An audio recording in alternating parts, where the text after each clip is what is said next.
Assalamualaikum, halo Besti. Di sini aku mau berbagi pengalaman, sharing cerita tentang kisah seseorang yang sering dan hobi mendaki gunung. Cerita ini sempat viral di Kaskus. Check it out. Pada suatu hari, Bambang beserta dua temannya, Dian dan Sony, berencana mendaki Gunung Argopuro. Mereka melakukan pendakian dengan berangkat dari Surabaya ke Probolinggo pada Senin malam. Sesampainya di pos Baderan sekitar jam 7 pagi, Bambang dan Dian singgah ke rumah tokoh masyarakat di sana terlebih dahulu untuk minta informasi tentang gunung yang akan mereka daki. Dan sekitar pukul 10 pagi, mereka bertiga memulai pendakian dari jalur Baderan. Nah, di pos Baderan, mereka bertiga bertemu dengan sepasang kekasih yang merupakan mahasiswa dari Semarang. Karena mereka baru perdana mendaki Gunung Argopuro, jadi mereka ikut barengan mendaki bersama Bambang dan kedua temannya. Nah, di tengah perjalanan, mereka kembali bertemu dengan satu tim lagi, mahasiswa dari Jogja.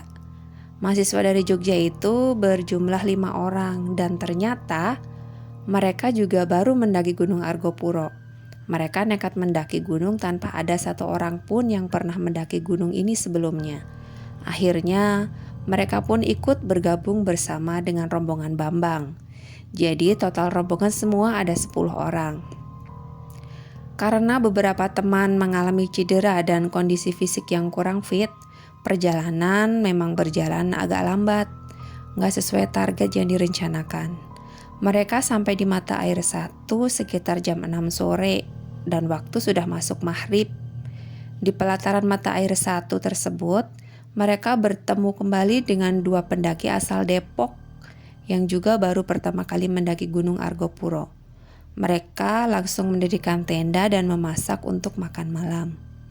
Di pelataran mata air satu penuh dengan 4 tenda dari 4 kelompok masing-masing. Malam pertama di Gunung Argopuro sungguh membuat Bambang merasa kedinginan karena sepanjang perjalanan hujan turun dengan derasnya. Karena bergegas ingin sampai, Bambang tidak menggunakan jas hujan.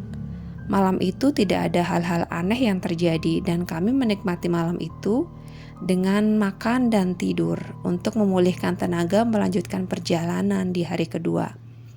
Rabu pagi, hari kedua pendakian sekitar jam 10 pagi, karena banyak orang persiapan perjalanan juga agak molor. Mereka berjalan beriringan. Untungnya jalur dari mata air 1 ke mata air 2 hanya satu arah saja. Jadi mudah bagi Bambang untuk jalan duluan sendiri. Sekitar 2 jam akhirnya Bambang dan Sony sampai di mata air kedua. Namun, lagi-lagi mereka harus menunggu teman-teman lain di belakang. Satu persatu teman-teman akhirnya sampai. Hingga 1 jam berlalu, semua sudah berkumpul di mata air kedua. Mereka akhirnya memutuskan untuk makan siang di mata air kedua sambil mengisi bekal air minum. Sekitar jam 1 siang, mereka kembali melanjutkan perjalanan. Hingga akhirnya mereka semua sampai di pelataran Cikasur sekitar jam 5 sore. Untuk tim Bambang, tendanya di bekas bangunan yang beratap, sedangkan 3 tim lainnya mendirikan tenda di tanah kosong yang tidak jauh dari tenda Bambang. Malam pun membawa aura dingin di Cikasur. Semua pendaki memilih beristirahat di dalam tenda masing-masing. Sekitar jam 10 malam, Andi, salah satu pendaki asal Jogja, mendengar ada langkah kaki mendekat ke tendanya. "Mas Sony," ucap Andi menegur orang di luar tenda, namun tidak ada sahutan siapapun. "Mas Dian," Andi kembali memanggil nama teman Bambang. Namun lagi-lagi tidak ada sahutan apapun. Andi dan keempat temannya saling pandang. Namun mereka tidak ingin berpikir macam-macam. Mereka kembali melanjutkan obrolan hingga rasa kantuk menggelayuti mata mereka. Dan mereka pun memilih tidur. Keesokan paginya, Andi datang ke tenda kami dan langsung menanyakan, siapa yang semalam keluar tenda menuju ke tenda mereka? Loh, mereka semua di tenda aja kok semalaman, gak ada yang keluar tenda, ujar Dian. Oh, kirain Mas Sony atau Mas Dian yang ke tenda kami. Waktu saya panggil, Gak ada balasan. Suara langkah kaki juga gak terdengar lagi. Kalau teman-teman dekat tenda pasti saya tahu. Tapi suara langkah kaki itu terdengar jauh dari tenda kami, kata Andi. Kami pun hanya tersenyum mendengar cerita Andi dan kembali melanjutkan packing barang. Sekitar pukul 10 pagi, kami melanjutkan perjalanan kembali. Kami menargetkan maksimal 2 jam bisa sampai ke Cisentor. Untungnya selama perjalanan tidak ada kendala apapun. Sehingga sekitar jam 12 siang, mereka semua tiba di Cisentor. Setelah mendirikan tenda dan makan siang, mereka pun melanjutkan perjalanan ke puncak gunung dengan membawa perbekalan seadanya. Namun 3 orang tidak ikut dan memilih beristirahat di tenda saja. Ketiga orang tersebut adalah teman Bambang yaitu Dian, sepasang mahasiswa Semarang bernama Irma dan Irfan. Sepanjang perjalanan ke puncak, alhamdulillah, mereka bersembilan tidak mendapat halangan, namun ketegangan yang dialami oleh Dian yang memilih beristirahat sendirian di dalam tenda. Jarak tenda Bambang dan mahasiswa Semarang dibatasi oleh tenda mahasiswa Yogyakarta. Karena merasa bosan, Dian akhirnya menghidupkan musik di handphonenya. Dia mendengarkan musik pakai headset sambil rebahan. Lagu-lagu metal yang ia dengarkan cukup menghilangkan kejenuhannya. Namun memasuki lagu kelima, tiba-tiba suara musiknya perlahan mengecil, dan mati. Dian pun kaget mengapa tiba-tiba musik di handphonenya mati. Padahal dia masih ingat baterai handphonenya masih penuh. Dian pun langsung bangun dan mengecek handphonenya. Saat dilihat, handphonenya masih menyala dan musik playernya juga masih hidup. Namun, tidak ada suara apapun yang keluar dari headsetnya. Dian lalu melepaskan headsetnya dan kembali menghidupkan musik. Ternyata bisa hidup. Karena merasa ada sesuatu yang aneh, akhirnya dia memilih menonaktifkan handphonenya dan mencabut baterainya. Dian tidak ingin nanti ada suara aneh terdengar dari handphonenya. Dian langsung tidur untuk bisa menghilangkan rasa cemasnya.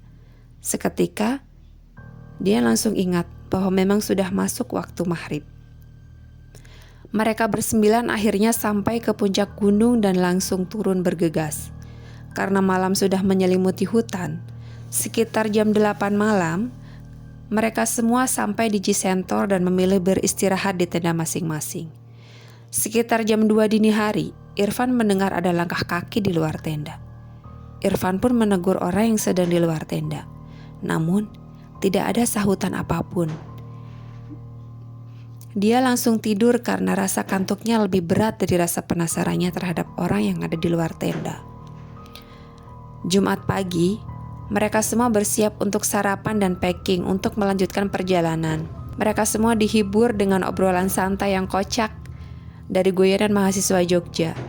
Di tengah obrolan, Irfan lalu menanyakan siapa yang keluar tenda malam-malam. Jam segitu siapa yang keluar malam-malam ya? Tanya Irfan. Kalau kami sudah tidur mas, ucap Andi sembari mengunyah sarapan mie gorengnya. Iya mas, ngapain malam-malam gitu kami keluar tenda? Dingin tahu, sahut kakak pendaki asal Depok. Lah, terus siapa dong yang jalan malam-malam di luar tenda? Mas dari Surabaya kali ya? Tanyanya lagi. Enggak ah, kami tidur pula semalaman, ujar Sony. Yaudahlah gak usah dibahas lagi. Habis ini kita langsung packing ya, karena kita akan menginap di Taman Hidup. Jangan sampai kita kemalaman di jalan, apalagi lewat hutan ke Taman Hidup, lanjut Sony. Sepertinya pukul 10 menjadi waktu yang pas setiap mereka memulai lagi pendakian. Perjalanan ke Taman Hidup memang melelahkan, karena melewati berbagai bukit menanjak. Sekitar pukul 5 sore, mereka semua akhirnya sampai di pelataran Taman Hidup. Karena musim hujan, jadi mereka tidak bisa mendirikan tenda di dekat bibir danau dan memilih ngecamp di pelataran Taman Hidup di dalam hutan. Karena Jumat malam adalah malam terakhir mereka di gunung bersama, akhirnya Sony, Irfan, dan kelima mahasiswa Jogja memilih menikmati malam di depan tenda sambil bercerita-cerita. Bambang dan Dian memilih tinggal di dalam tenda sambil bercerita. Tiba-tiba Dian memanggil nama Sony. Mereka mengobrol di depan tenda mahasiswa Jogja yang jaraknya di ujung kiri pelataran. sedangkan tenda Bambang di ujung kanan pelataran, tempat di samping kayu pohon yang tumbang. "Sony, Sony, kamu ya?" ucap Dian di sela perbincangan kami. "Lah, kan Mas Sony lagi di luar ngobrol sama teman-teman," ucapku. "Emang kenapa Mas panggil-panggil nama Mas Sony?" tanyaku penasaran. "Aku barusan dengar suara langkah kaki di sebelah tenda kita," kata Dian. "Oh, mungkin suara hewan aja kali," jawabku. Aku gak mau suasana di dalam tenda jadi beda kalau percakapan itu dilanjutkan. Lalu, mereka kembali melanjutkan perbincangan lain soal masa-masa pendakian di gunung saat kuliah. Sementara itu, Sony dan teman-teman asyik ngobrol dan ketawa cekikikan karena cerita konyol dari salah satu mahasiswa Yogyakarta. Tiba-tiba mereka mendengar ada langkah kaki berlari dari danau masuk ke hutan. Mereka langsung terdiam dan saling melirik satu sama lain. "Hewan kali ya?" ucap Sony. Dan semua hening. Agar suasana tidak kaku, Sony kembali melanjutkan obrolan dan cerita serunya tentang hal-hal lucu. Karena malam semakin larut, mereka akhirnya memilih kembali ke tenda masing-masing. Irfan yang tendanya berada tepat di depan tenda Bambang langsung berjalan ke arah tendanya. Saat dia berjalan mendekati tendanya, dia merasa ada seseorang yang berjalan di belakangnya. Namun, saat ia menoleh ke belakang, tidak ada siapapun di belakangnya. Teman-teman lain sudah masuk ke tenda masing-masing. Irfan pun kembali berjalan ke tendanya. Namun lagi-lagi dia merasakan ada seseorang di belakangnya. Karena merasa takut, Irfan berjalan cepat dan langsung membuka resleting tendanya. Sialnya, resleting tendanya macet dan suara langkah kaki di belakangnya semakin dekat dengan dirinya. Irfan pun merasakan ketakutan yang luar biasa. Saat suara langkah kaki itu hampir dekat darinya, resleting tenda akhirnya terbuka dan Irfan loncat ke dalam tenda tanpa membuka alas kakinya. Irfan langsung menutup resleting tenda tanpa berani melihat keluar tenda. Setelah melepas sendal dan meletakkannya di sudut tenda, Irfan langsung masuk ke sleeping bag. Sedangkan Irma sejak tadi sudah tidur pulas. Mas, bangun Mas." Suara wanita itu langsung membangunkan Irfan dari tidurnya. Irfan pun langsung bangun karena mendengar suara Irma membangunkannya. Saat badannya sudah duduk, Irfan melihat Irma sedang tertidur pulas di sampingnya. Bahkan menghadap membelakangi Irfan. "Ma, kenapa bangunin aku?" kata Irfan setengah mengantuk. Irfan lalu melirik ke jam tangannya. Sudah pukul 2 dini hari. Namun Irma tidak bergeming dan masih tertidur lelap. Irfan pun menggoyangkan badan Irma untuk membangunkannya. Namun Irma masih tidur dengan pulasnya. Saat melihat Irma tak bangun-bangun, Irfan pun kembali melanjutkan tidurnya. Belum sampai 30 menit dia memejamkan mata, suara wanita itu kembali membangunkannya. Mas, bangun Mas." Irfan pun bangun dengan perasaan kesal. Kenapa Irma kembali membangunkanku?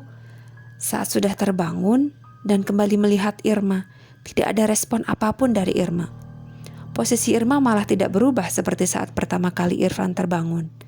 Seketika bulu kuduk Irfan pun berdiri, karena suara itu ternyata bukan berasal dari Irma. Ketakutan Irfan semakin menjadi saat dia melihat ada bayangan berdiri di depan tendanya, lalu berjalan menjauh. Irfan segera membaringkan tubuhnya dan memasuki sleeping bag-nya kembali.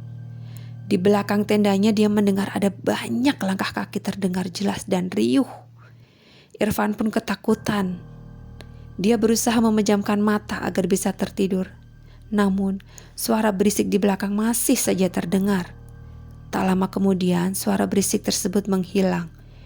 Irfan pun lega dan kembali tertidur pulas. Belum lama dia tertidur, suara wanita itu kembali terdengar dan membangunkannya. Irfan kembali merasakan ketakutan. Tubuhnya gemetaran. Kali ini ketakutannya luar biasa, karena suara itu jelas sekali terdengar dari sampingnya. Irfan membaca seluruh ayat-ayat pendek yang ia ingat berulang kali, sampai akhirnya dia pun bisa tertidur. Sabtu pagi mereka semua sudah memulai aktivitas di luar tenda. Namun hanya Irfan yang belum menampakkan hidungnya. Irfan masih tidur ya?" tanya Bambang. "Iya, dia tidurnya pulas banget. Udah aku bangunin tapi masih aja molor. Ngorok tuh dia," jawab Irma. Tak lama kemudian Irfan keluar tenda dengan mata yang terlihat sembab. Ia lalu mengambil makanan yang sudah disediakan Irma. 1 jam kemudian mereka bersiap untuk turun gunung melewati jalur Bremi. Sekitar 3 jam perjalanan, mereka sampai ke pos Bremi. Setelah semuanya membersihkan diri dan berganti baju, mereka pun bercerita tentang serunya pendakian. "Wah, gila, semalam aku dibangunin wanita. Kirain tuh suara Irma, gak taunya bukan. Suaranya beda. Aku sampai gak bisa tidur. Mungkin baru jam 5 subuh bisa tidur," ucap Irfan. "Ah, yang bener Van, di Taman Hidup ya?" tanya Andi. "Iya, pas kita bubar habis ngobrol di depan tendamu. Waktu aku ke tenda, aku diikutin dari belakang. Pas noleh ke belakang, gak ada siapa-siapa. Apesnya lagi horor gitu, resleting tenda macet lagi. Mana tambah cemas aku," lanjut Irfan. Mendengar itu semua mereka pun tertawa terbahak-bahak. Saat menaiki mobil charteran menuju kota Situbondo, Bambang dan Dian memilih duduk di kursi tepat di samping sopir. Nama Pak sopirnya Pak Alim.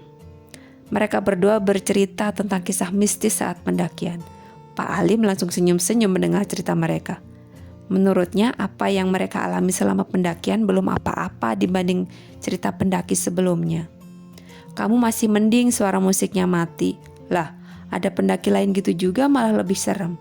Waktu mendengar musik dari handphonenya, tiba-tiba musiknya mati, lalu lagunya hidup lagi.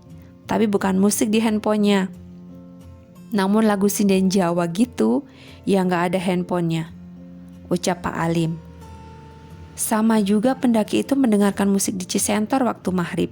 Makanya kalau lagi maghrib atau sendirian, jangan dengerin musik, nanti bisa terdengar lagu lain. Lanjut Pak Alim. "Kalau suara perempuan itu, ya mungkin aja temenmu dibangunin sama Dewi Rengganis," kata Pak Alim.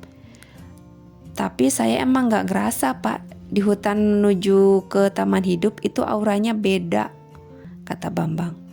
"Ya, asal kita gak macem-macem aja selama pendakian, insya Allah gak akan terjadi hal yang aneh-aneh. Kalau denger-denger gitu aja, ya sebagai pengalaman kalian aja, asal bisa pulang dengan selamat," lanjut Pak Alim. Nah gitu guys cerita horornya, mudah-mudahan bisa menghibur kalian semua ya. Tunggu cerita horor dari aku selanjutnya ya. Wassalamualaikum warahmatullahi wabarakatuh, Besti.